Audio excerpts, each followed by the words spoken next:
Welcome back to an episode of Star Wars Galaxy of Heroes. I'm the Smithy D, and today we're going to talk about a new account and what that means to you and who you should really be farming as your first selection of characters. We're going to discuss some tips that I could give you about getting some more allies, getting a great guild. So we're going to start by looking at the allies itself. Having some allies is definitely going to help you at the lower levels. This is going to allow you to take on harder nodes, that's harder battles than you currently do. So you're going to be able to do some cantina nodes, you're going to be able to do some light side and dark side battles, the hard nodes. It's going to make life a little bit more easier having that 6th character, and if you can score a higher level ally, then that's going to extremely help you. And the way you could do this was going onto the EA forums, posting your ally code on the actual threads there. You've got Reddit, you've even got Facebook pages set up for the Star Wars Galaxy of Heroes.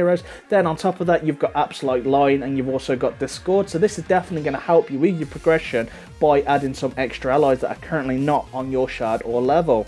One of the first things that's going to unlock for you is the arena, and this is where you're going to be able to fight for your rank to get better rewards. The more crystals that you get, the more battles that you put in, the better you're going to be off as a player, because this is going to repay you with crystals, which then you'd spend on energy per day to then farm more gear, character shards from the cantina. So it is always best to move as quick as you can for that arena. Make sure you get those spots, building that team. But we're going to go into more detail of how you can build this team through one, getting gears at a higher level, and also getting the right characters. Let's discuss the characters that you should be going after at the very beginning. So the first one that pops to my mind would be Lando from the Cantina node. He's going to be on the 1st level. So you're going to especially see that you can get Luke, you could also get Chewbacca, but these characters on a higher level aren't that great, whereas Lando, he's going to give you more for what you're currently doing in the game. He is probably one that you probably won't be going after straight away without watching this video or having knowledge, because a lot of characters like myself made that mistake of going after Chewbacca first.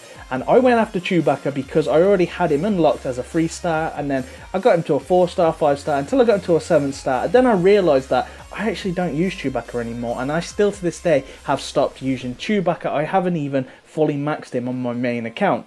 For any starter account or any account that's building up, definitely Lando is the first choice that you want to be making and going after that character. He's got some great damage. He does an AoE splash damage, which increases the more you use it. Then on top of that, he's a rebel, so you can use him with the rebel synergy with Wedge and Biggs when you do unlock them, of course. But he can be used for the Emperor Palpatine challenge, and he is a scoundrel, so that's going to work for you in the credit heist and the droid training remote heist. So you're going to get some very good use for him, and not only that, he's also going to be great for you in the AAT raid, and he's also going to be great for you in Galactic War.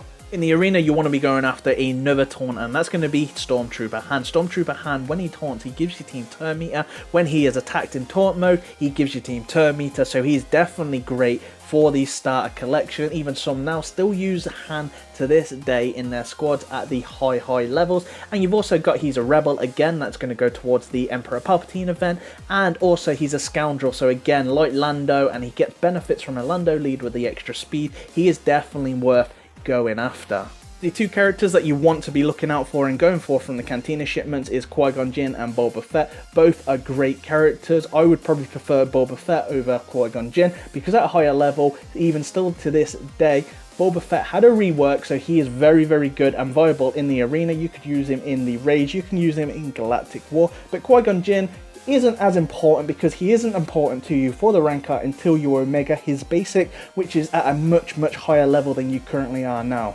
Once you do unlock Galactic War, this is going to allow you to get some more tokens to spend on some character shards, and the first one I would advise to go after first would be Luminara. She's going to fit right at home in this arena team until you find a nice replacement for her, but she's going to definitely help you with her heal get through Galactic War, and it is very important to have somewhat of a healer to get through Galactic War at the lower levels, because you don't have a big massive collection of a team. So I definitely would advise going after her first, because this is definitely going to be crucial to you finishing Galactic War and getting some more Galactic War tokens.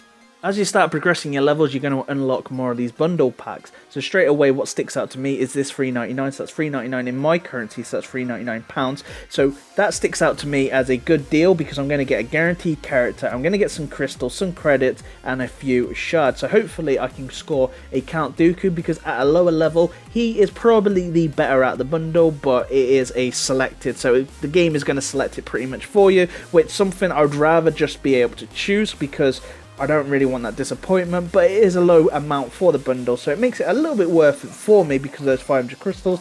And bad news there, we did get Vias, so that isn't the greatest thing that I could see, because I will probably never use Vias, because to me Vias isn't that good.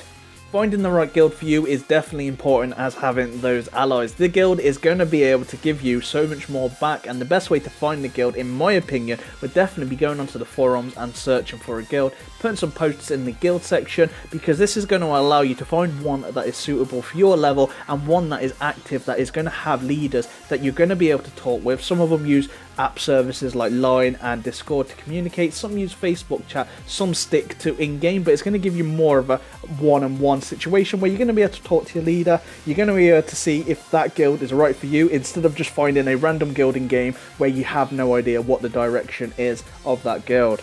So what did you think of this mini guide today? Has it been helpful for you? Let me know in the comments below. If you haven't already subscribed, then please do. I'm going to bring out a lot more videos like this, where I'm going to not only be able to help beginners, but I'm going to start moving up the tiers to more of an expert level, but we'll be going through and trying to cover everything in the game. I'm the Smithy D. Thanks very much for watching, and may the force be with you always.